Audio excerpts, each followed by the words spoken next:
Hey friends, welcome to My Take.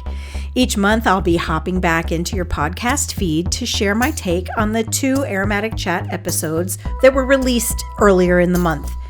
Used to be I would share my thoughts at the end of each episode, but after some really great feedback from listeners, I decided to try something new and My Take was born. Today I'll be sharing my thoughts about episodes 98 and 99, Aromatic Chats with Tresa, Staeven, and Renee, Hughes. So let's jump right in. During episode 98 with Tresa, Staeven, she mentioned the very hot, humid summers in Michigan and the mosquitoes. She said that they are kind of like the family members that you don't necessarily like, but you learn to live with them. You know you have them. Those people you'll talk kindly about after they've passed away, but you really don't want to go on vacation with. You know who I'm talking about. I bet that person popped into your head right away. Well, what if I told you that you don't just have to tolerate those family members? You don't have to wince when you think about seeing them. You don't have to roll your eyes when you see things that they post on social media. You don't even have to unfollow them on social media just to keep your sanity. You don't have to stress out when you think of the next family reunion. Do families still do those? Well, what if you could actually accept them and embrace who they are without sacrificing your peace of mind? The person that pops into my head when I think about that family member that I struggle with is my mom. She passed away quite a while ago, but when she was alive, I bet she would have even agreed that we didn't have the best relationship. Sure, I loved her and she loved me, but it wasn't one of those relationships where I would go to her with my problems and ask for her input. We loved each other, but I definitely struggled with our relationship. We were loving, we were cordial, but I was always a little bit guarded around her. Why? Well, my unmet expectations. Most of our hurt feelings in this life come from unmet expectations. Have you heard of the mother wound? Everyone can have a mother wound, and that wound affects all of our relationships. When you hear the term mother wound, I want you to think of it like a loss or a lack of mothering. Whether it's because your mom had a disease or an addiction or just an inability, those things stood in the way of her ability to show up for you. She struggled with her own existence, her own beliefs, and her own identity, making it almost impossible to be the mother that you desperately needed. Maybe she was abusive or neglectful. Whatever the reason, she was not able to attune to your emotional needs. Now, don't hear me wrong. Your mother loved you in the best way that she could. It just might not have been in the way that you needed. As I look back now, I can see that in my case, I needed more than she could give. But I do know that she did the best she could with the skills that she had at the time. I believe that no one escapes childhood unscathed. Even if you had the absolute 100%, no doubt about it, best parents in the entire world who did everything right, whatever right is, you are the only one who existed inside of your experience.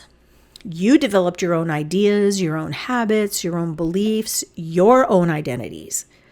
Your childhood experience is yours and yours alone. If you had siblings, each of you experienced your parents in a different way, even if they treated you all exactly the same. We all walk out of childhood wounded.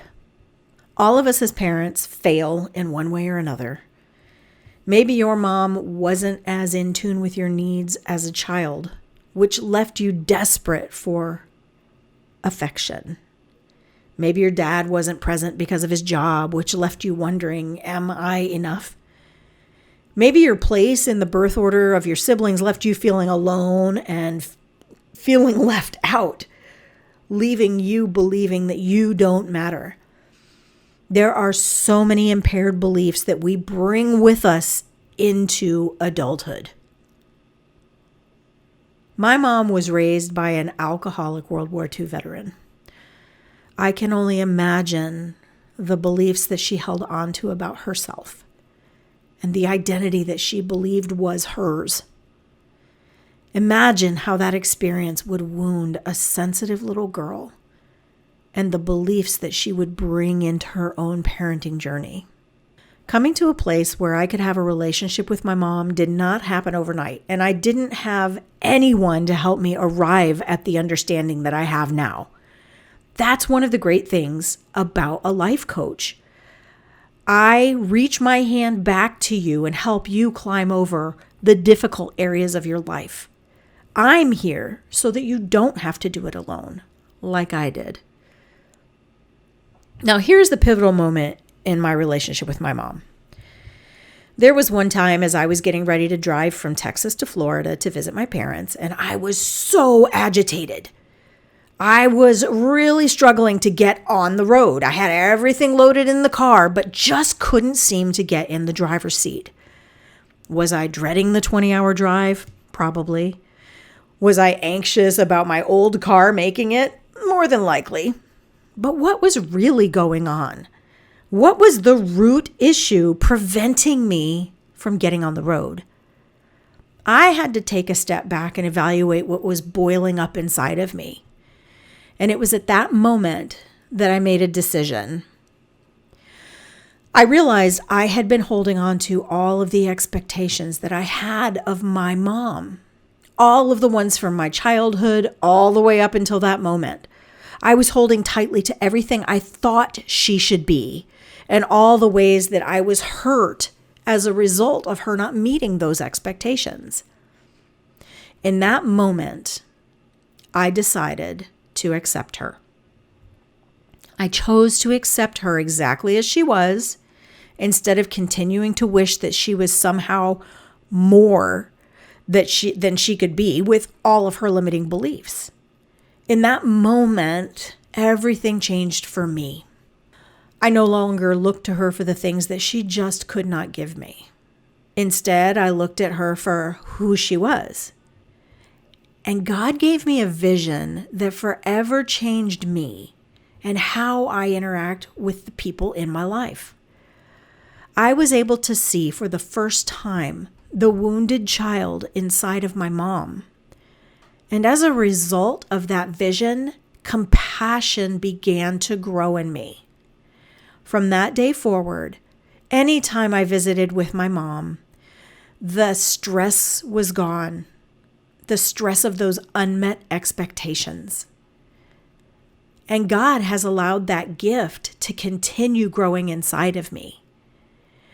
When I'm working with a client, interacting with family, or even strangers at the grocery store, that compassion that is inside of me is palpable. I can feel it growing.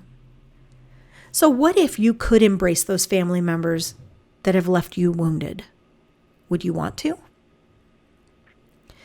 Tresa also spoke about her experience with workplace post-traumatic stress disorder.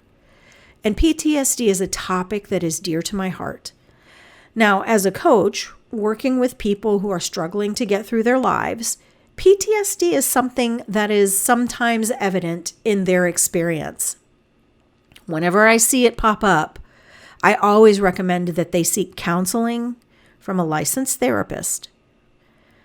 As a life and wellness coach, though I know from experience what to look for, I only operate within my scope of practice to help people reframe, restore, and refresh their well-being. That line is something I take very seriously, and I do not cross it.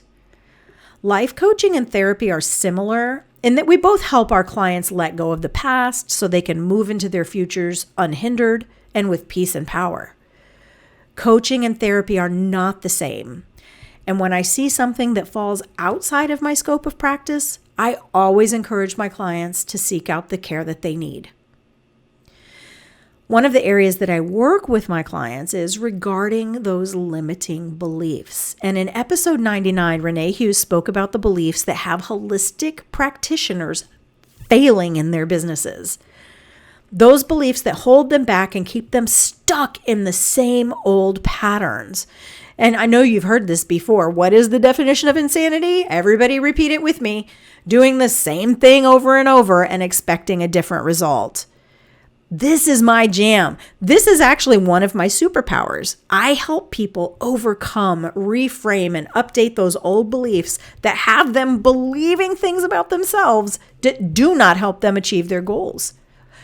Renee shared the top reason that these holistic businesses fail, and that is a fear of making money. Doesn't that sound strange for a business owner to fear making money? There is so much that informs your money beliefs. And even though you want to make money in your business, there's a very real part of you that doesn't. And that part of you is standing in the way of your business growing. What's that old saying? If your business isn't making any money, then it's just a hobby. Oh, wow, that blows. Money beliefs affect every area of your life because the way you do one thing is the way that you do everything.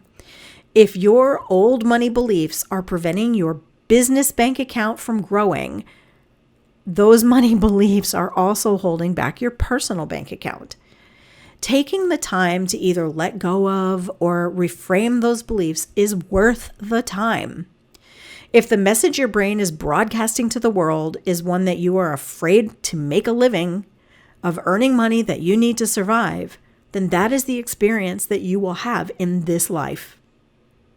Now, I want to talk about one final thing that wasn't inspired by this month's episodes, but I've been thinking a lot about pain recently.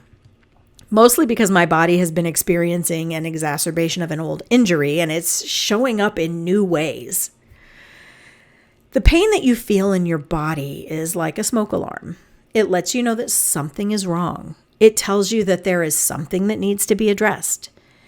Your body wants to function at its best, but sometimes it needs a little help. Right now, my body is saying, get to the chiropractor to get your sacrum back in line. Now, I think that the pain alarm analogy is applicable for emotional pain too. How often in your life have you ignored your emotional pain signals? How often have you ignored, stuffed down, or swept your emotional pain symptoms under the proverbial carpet? Every time you choose to ignore the alarms going off in your mind, body, or spirit, it's like you're telling that part of you that that part is not important, that it is not worth you showing up to care for it. What if you told a child that it is not important, that that child is not worth your time? What do you think would happen? Eventually, that child will stop seeking you out. They will begin believing that they have no value, no worth. That's way harsh.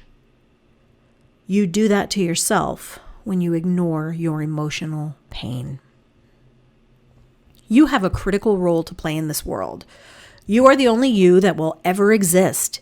The only you with the thoughts and experiences that you have. You were designed to bring your gifts and talents to the world right now. What you believe about yourself matters. What you tell yourself matters. The words you speak to yourself matter. How you show up in this world matters. How are your beliefs affecting how you show up? Do you want to show up differently? You may not want to. Not everyone is ready to do the work. Are you ready to shift and reframe those old beliefs into ones that actually help you achieve who you want to be? I have dedicated the remainder of my life to helping the broken, exhausted, hopeless, and overwhelmed to reconnect with who they are designed to be and heal their minds, bodies, and spirits so they can be their authentic self and affect positive change in this world. If you're ready to live the life that you've always wanted, to let go of those beliefs that keep you stuck, experience compassion for yourself and others, I invite you to schedule a discovery call with me. A discovery call is just that, a discovery. It's not a sales pitch. It's not a pressured situation. This is just an opportunity for you to figure out if life and wellness coaching with me is the way for you to achieve your goals. Simply visit the link in the show notes to schedule your 30-minute, no-obligation discovery call today. Remember, this world desperately needs you. Thanks for joining me on My Take. This is Melissa, your life and wellness coach, body code practitioner, and host of the Aromatic Chat podcast. Join me every other week as I introduce you to registered clinical and certified aromatherapists worldwide. I'll be back with my next My Take episode in a few weeks. Until then, peace, love, and compassion.